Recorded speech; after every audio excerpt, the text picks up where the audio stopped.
अनमोल वचन अखिल भारतीय संत मत सत्संग के संस्थापक और गृहस्थ में आनंद योग के जनक परम संत महात्मा परम पूज्य श्री यशपाल जी महाराज अर्थात परम पूज्य भाई साहब जी द्वारा प्रतिपादित इन अनमोल वचनों का पालन करना अति आवश्यक है। ये वचन हमारी गृहस्थ आध्यात्मिक साधना के लिए मूलभूत सिद्धांत हैं, जो इस प्रकार हैं। हम दुनिया की हर चीज की कीमत आंकते हैं, अपने मानव जीवन की कीमत भी जाने व परमात्मा की प्राप्ति हेतु साधना करें। मनुष्य योनि एक उपहार है, इसीलिए परमात्मा को धन्यवाद देते हुए आधा घंटा प्रातःकाल, आधा घंटा सायंकाल पूजा अवश्य करें। सत्संग, सतनाम व सद्गुरु को प्राथमिकता देते हुए इसी के आधार पर ध्यान योगाभ्यास अवश्य करें व गृहस्थ के कार्यों को परमात्मा का कार्य समझकर उसी की याद में संपन्न करें। हर समय ये ध्यान रहे कि गुरु कृपा द्वारा परमात्मा की पवित्र सत्ता का हमारी आत्मा में वास है, अतः मन में निरंतर अपने इष्ट देव का जाप करें। मान सम्मान की इच्छा ना करें व अपमान से दुखी ना हो। परमात्मा के अतिरिक्त किसी और का भय ना करें। दूसरों की बुराई न करें, न सुने, सत्य व मधुर बोलें, अश्लील शब्द मुंह से ना निकालें, सभी से नम्रतापूर्ण व सुंदर व्यवहार करें। धर्म पत्नी के अतिरिक्त अपने से बड़ी से माता जैसा, बराबर की से बहन जैसा व छोटी से पुत्री जैसा व्यवहार करें। सांसारिक जीवन यापन की आवश्यकताएं अंतहीन है, इसलिए अधिक से अधिक समय सत्संग में व धन परोपकार में खर्च करें। याद रखें, न स्त्री माया है, न धन दौलत, न ही परिवार। माया वह है जो हृदय को परमात्मा से दूर हटा दे। अतः निरंतर सत्संग और सद्गुरु की शरण में रहने का प्रयास करें। भोजन अपने इष्ट को अर्पण कर प्रसाद रूप में परमात्मा की याद में करें। रात्रि में सोने से पहले अच्छे बुरे कार्यों का आत्मनिरीक्षण कर उसका समुचित पश्चाताप करते हुए ध्यान करें व प्रभु की गहरी याद में ही विश्राम करें। परमात्मा तू ही है, तेरी इच्छा पूर्ण हो।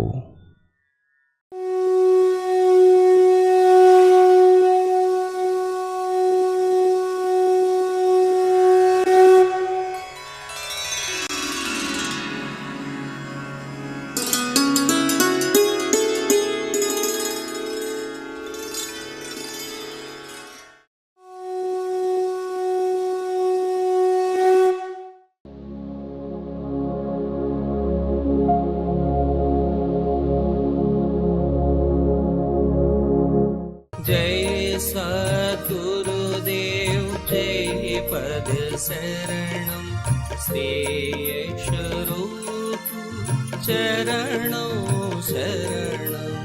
जय सद्गुरुदेव जय पद शरणं श्रेयस्वरूप चरणों शरणं। आप परम संत महात्मा रघुबर दयाल जी महाराज के ज्येष्ठ पुत्र थे। बहुत समय तक आपकी माता जी के कोई संतान नहीं हुई। घर में चिंता थी, खासकर आपकी माता जी के भाई और उनकी माता जी को।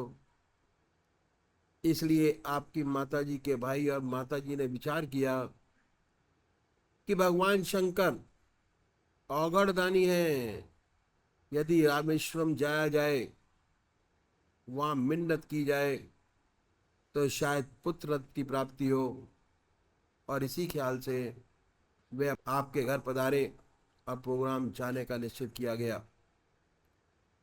घर में जाने की तैयारियां चल रही थी कि मौलाना फजल अहमद खान साहब कुद्दुसरू तशरीफ ले आए और घर पर पधारे।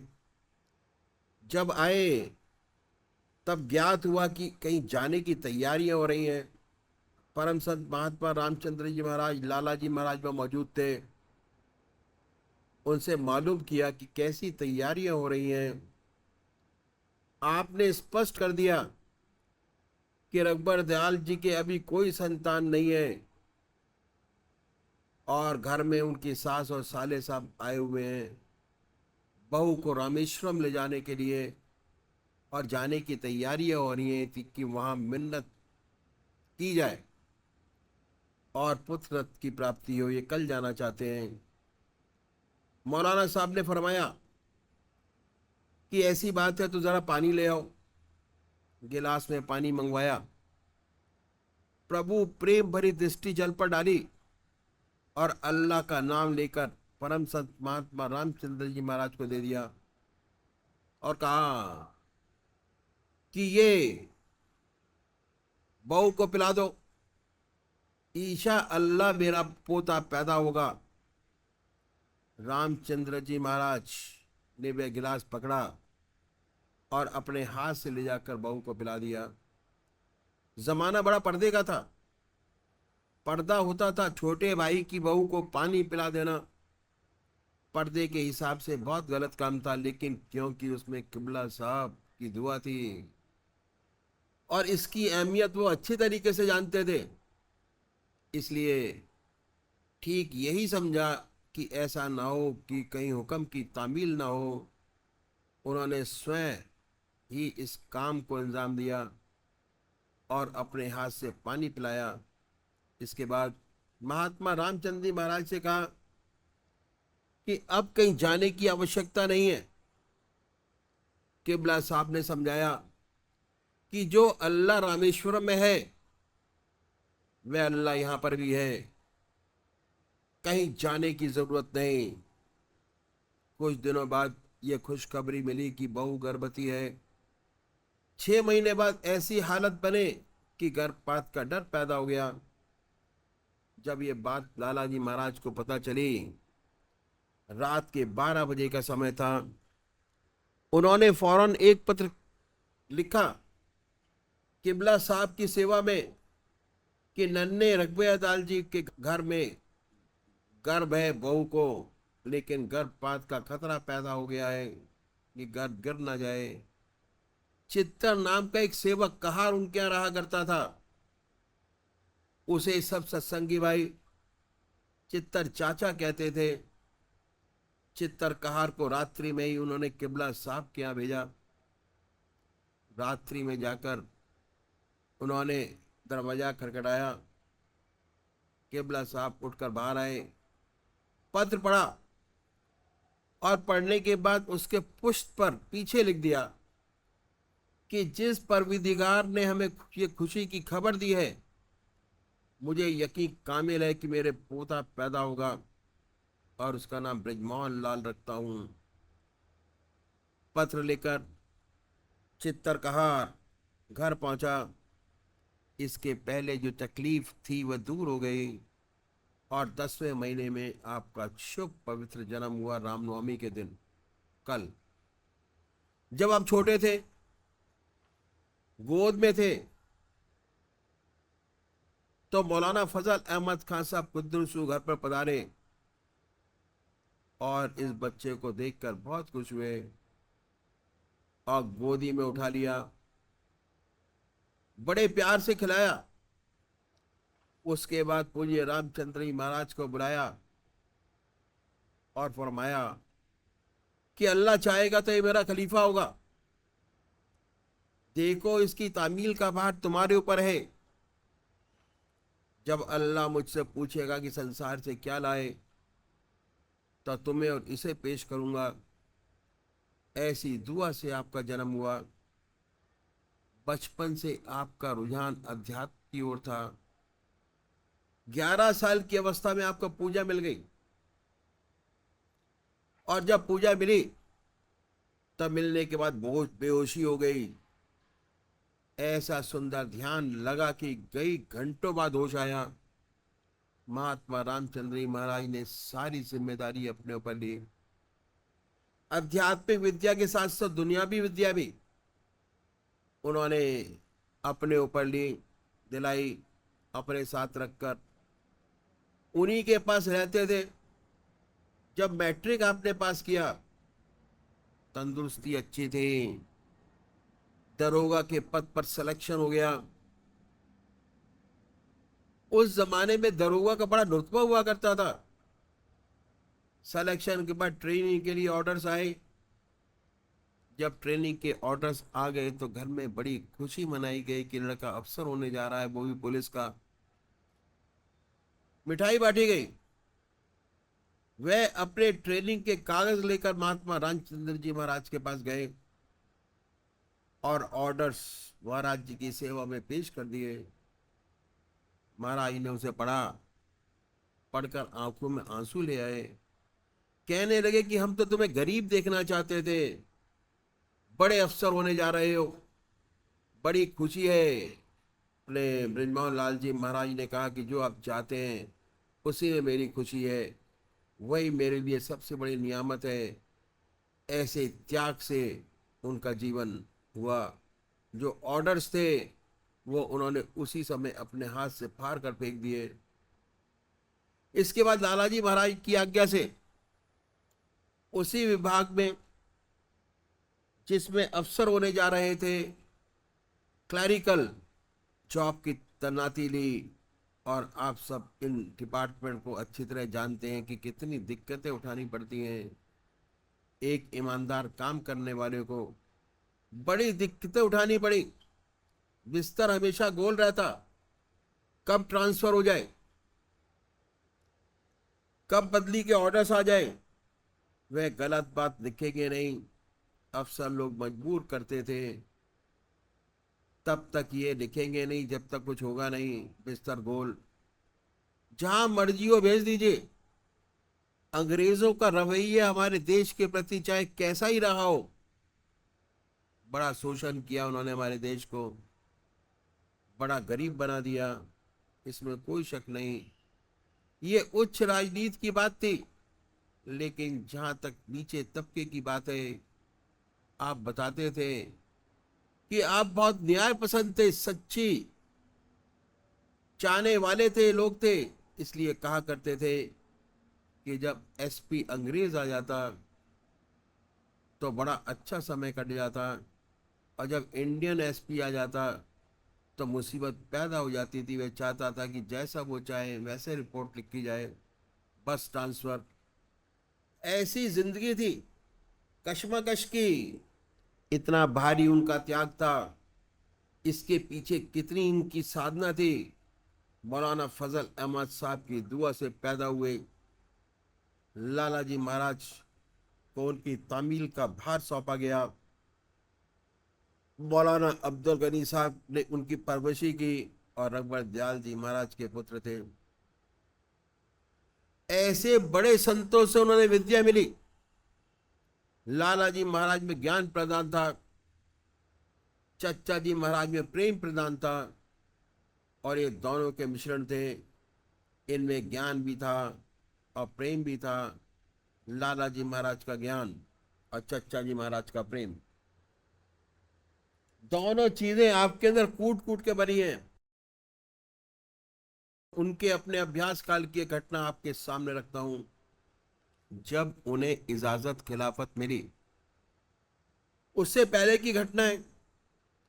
इजाजत मिलने के बाद आपने एक स्वप्न देखा कि एक बहुत सुंदर बगीचा है, रंग बिरंगा है।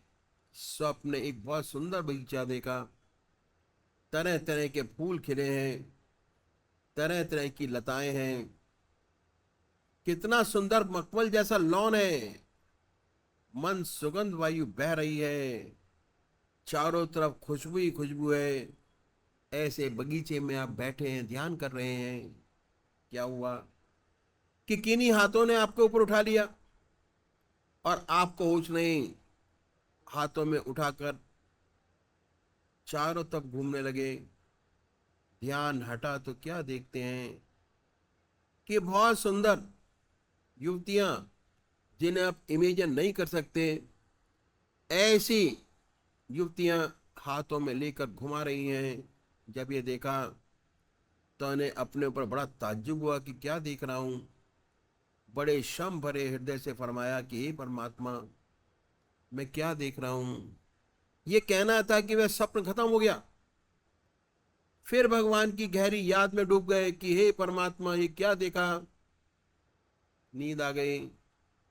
थोड़ी बात स्वप्न में देखा कि परमात्मा की याद में चला जा रहा हूं, अपना होश नहीं है, मस्ती है, गंगा का किनारा है, प्रभु की गहरी याद में मस्त है, प्रभु की याद में गहरा डूबा चला जा रहा हूं। आगे क्या नजारा देखते हैं कि मौलाना फजल अहमद खान साहब कुद्दुसरू और लाला जी महाराज, परम संत महात्मा रामचंद्र जी महाराज दोनों चले आ रहे हैं टहलते हुए। जब पास आ गए तो इन्हें होश आया और नतमस्तक चरण छू के प्रणाम किया। खड़े हो गए। प्रणाम करते ही आप दोनों ने पीठ थपथपाई और कहा कि पूर्ण पद प्राप्त कर लिया। तो ऐसा सुंदर सपना देखा। उसके बाद आपने जब ये अपना सपना लाला जी महाराज को बताया तो उन्होंने इजाजत दी और अपने इजाजत में लिखा कि ये कायदा कुलिया नहीं है कि कमजोर माँ बाप से कमजोर संतान पैदा होती रहे। अगर अल्लाह चाहे, भगवान ऐसा चाहे तो शेर पैदा हो सकता है, जो आज से 500 वर्ष पहले पैदा हुआ। ये लिखा। इसके 6 महीने बाद परम संत मौलाना अब्दुल गनी साहब के यहाँ उर्स था। ये उसमें गए। मौलाना अब्दुल गनी साहब को यह स्वप्न हुआ कि मौलाना फजल अहमद खान साहब ये कह रहे हैं कि ये दस्तार महात्मा बृजमोहन लाल जी को पहना दी जाए। और जब ये दस्तार उन्हें पहनाई गई तो आप बेहोश हो गए। 3 दिन तक होश न रहा। लाला जी महाराज और चच्चा जी महाराज बहुत घबराए। मौलाना अब्दुल गनी साहब ने उनके सीने पर रुमाल रखकर बैठे रहे। कहते रहे कि ईसा अल्लाह कुछ नहीं होगा, ये तो दुनिया में आलम मुनव्वर करेगा, सच्चा प्रकाश, सच्ची रोशनी देगा। 3 दिन के बाद होश आया। ऐसी सब बुजुर्गों की कृपा उन पर रही और ऐसी सुंदर हस्ती जग में आई। सबसे बड़ी बात यह थी कि वे ये नहीं चाहते थे कि बड़ी भीड़ इकट्ठा हो। लाला जी महाराज के और भी शिष्य थे जिनके पीछे बड़ी भीड़ थी। चतुर्भुज साय महाराज, डॉक्टर कृष्ण लाल जी महाराज भी थे। बड़ी बड़ी भीड़ें थी, लेकिन इनके यहाँ भीड़ नहीं थी। लोग कहते थे कि महाराज आप तो लाला जी महाराज की इजाजत है, चच्चा जी महाराज की इजाजत है, मौलाना अब्दुल गनी साहब की इजाजत है, लेकिन बड़ी बड़ी भीड़ें और लोगों के यहाँ हैं, आपके यहाँ तो बहुत कम है। तो कहते थे कि हम तो एक की खोज है, हमें तो एक ही की खोज है, जिसे ये विद्या दे दूं और ये विद्या कायम रहे तो भगवान हम पर बहुत खुश होगा। एक बार कानपुर में भंडारा हो रहा था। उस भंडारे में लाला जी महाराज के शिष्य थे, प्रोफेसर साहब पधारे हुए थे। उन्होंने इस भंडारे में ऐलान किया कि मेरी भाई बृजमोहन लाल जी से प्रार्थना है, वे मान लें। बृजमोहन लाल जी महाराज ने कहा क्या है प्रार्थना? एक तो इनकी जो मुसलमानी वेशभूषा है उसे बदल लें। सही बात थी। दाढ़ी रखते थे मुसलमानी ढंग की, टोपी वे लखनऊ सूफी टाइप के पहनते थे। दूर से ऐसा मालूम होता था कि मुसलमानी वेशभूषा है। वैसे धोती कुर्ता पहनते थे। उन्होंने ओपनली कहा कि एक तो वेशभूषा बदलते जो मुसलमानी है, दूसरा गेरुआ वस्त्र धारण कर ले तो सारा हिंदुस्तान इनका शिष्य हो जाएगा, प्रचार की जरूरत ही नहीं पड़ेगी। आप बोले मेरे भाई बहनों, इन्होंने गारंटी दी है कि सारा हिंदुस्तान मेरा शिष्य हो जाएगा। अगर एक भी आत्मा को परमात्मा से मिला सका तो मेरा मिशन पूरा हो जाएगा और आपको विश्वास हो जाएगा। इसलिए ऐसी थी आपकी जिंदगी और उनसे सच्ची सेवा बनती थी। जिंदगी में बड़े वाकयात हुए, ये सच है, सबसे बड़ी बात है। मुझे उनका एक किस्सा याद आ गया। वहाँ एक सूफी जी थे, उनके एक शिष्य थे। सूफी जी का शरीर पूरा हो गया, उनके शिष्य पूर्ण विद्या प्राप्त न कर सके, कुछ कमियां रह गई। क्योंकि शिष्य एटा में थे, उन्हें सच्ची लगन थी, वह सूफी जी के मजार पर जाकर बैठते, दुआ करते। एक रात को सपना हुआ कि उनके एक सूफी जी हैं, आप उनके पास जाइए तो आपका काम बन जाएगा। और स्वप्न में उनको दर्शन हुए दत्ता जी महाराज के। कितने ही दिनों तक वो उनकी तलाश करते रहे, लेकिन दत्ता जी महाराज नजर नहीं आए। किसी ने बताया कि एक सूफी जी यहाँ हैं, लगते मुसलमान जैसे हैं और हिंदू भाई महात्मा कहते हैं। वह पहुंच गए, फौरन पहचान लिया, बड़े अदाब से अपना स्वप्न आपको बताया। आपने फरमाया ठीक है, आप आया करिए। आते रहे और फैजियाब होते रहे, कोई बात नहीं, आप बराबर आते रहे।